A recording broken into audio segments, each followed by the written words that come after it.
যখন ফেরাউনের মমি পাওয়া গেছে তখন থেকে মানুষ জানতো না এই বডিটা কোথায় আছে। সাহাবীদের যুগে কি বডি বের হয়েছিল? তাবেঈনদের যুগে, 4 ইমামের যুগে, ইমাম বুখারী, মুসলিম, তিরমিজি, নাসাই, ইবনে মাজাহ, আবু দাউদ তাদের যুগে, উমাইয়া খেলাফত 93 ইয়ার্স, আব্বাসীয়দের সময় প্রায় 550 বছর। এই 550 বছরও আসছিল? আসে নাই।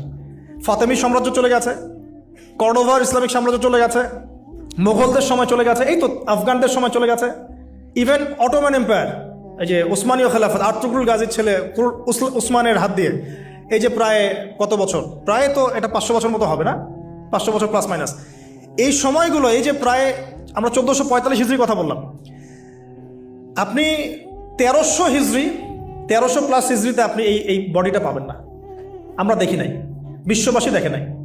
ইংরেজি কত সনে এটা আবিষ্কৃত হলো, কে উদ্ধার করলো, কোত্থেকে আসলো? আমি ছোটোখাটো ভাঙাচোরা গবেষণা করে দেখেছি 1897 সালের দিকে এটা হয়েছে, পাওয়া গেছে 1897 সালের দিকে। আর এটাকে প্রিজার্ভ করে করে আরও প্রমাণ করা হয়েছে। প্রমাণ করতে সময় লেগেছে, এটা সেই রেমেসিস টু এরি মমি, এটা সময় লেগেছে আরও প্রায় 10-15 বছর, প্রায় 1912 সাল ধরা হয়। 1912 সাল থেকে এটা প্রমাণিত হয়েছে এটাই সেই ব্যক্তির মমি। কোন ব্যক্তি? ফেরাউন, যে এই পৃথিবীর সবচেয়ে বড় কাফের, সবচেয়ে বড় জালেম, সবচেয়ে বড় ফাসেক, সবচেয়ে বড় মুনাফিক, সবচেয়ে বড় আল্লাহদ্রোহী। আর আল্লাহ পাক তাকে কেন রেখেছেন? লিতাকুনা লিমান খালফাকা আয়া, যাতে তুমি তোমার পরবর্তীদের জন্য নিদর্শন হতে পারো। That's all.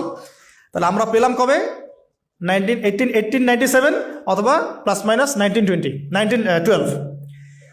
এখন আপনাকে আমি বলি 1912-এর পর থেকে সারা ওয়ার্ল্ডে কি হয়েছে দেখুন।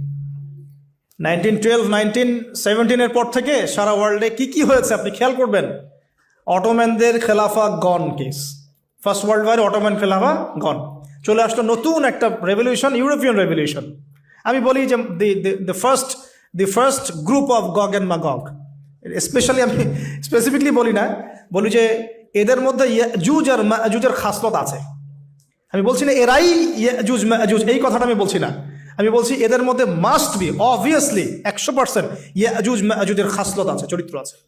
এবং এই হাদিসটা আমার ইয়াকিন হয়ে গেছে আপনাদের কেএলএ এসে, যখন আমি ওই টুইন টাওয়ার নিচে বসে কফি খাচ্ছিলাম, আমার ইয়াকিন হয়ে গেছে যে এদের মধ্যে ইয়াজুজ মাজুজের খাসলত আছেই আছে। পরে আমি হাদিসটা আপনাদেরকে শোনাবো ইনশাআল্লাহ, শেষে পরে শোনাবো। এবার শোনেন, এই 1917 থেকে আপনি দেখবেন খেলাফা গন, নতুন revolution come from European civilization. আচ্ছা, তারপরে এই 1970 থেকে দেখবেন আপনি প্যালেস্টাইন গন, জেরুজালেম গন। 1917-এর পরে এগুলো রিমার্চ করেছে, অটোম্যান এম্পায়ার ডিফিটের পরে প্যালেস্টাইন আমাদের হাত থেকে চলে গেছে এবং জেরুজালেম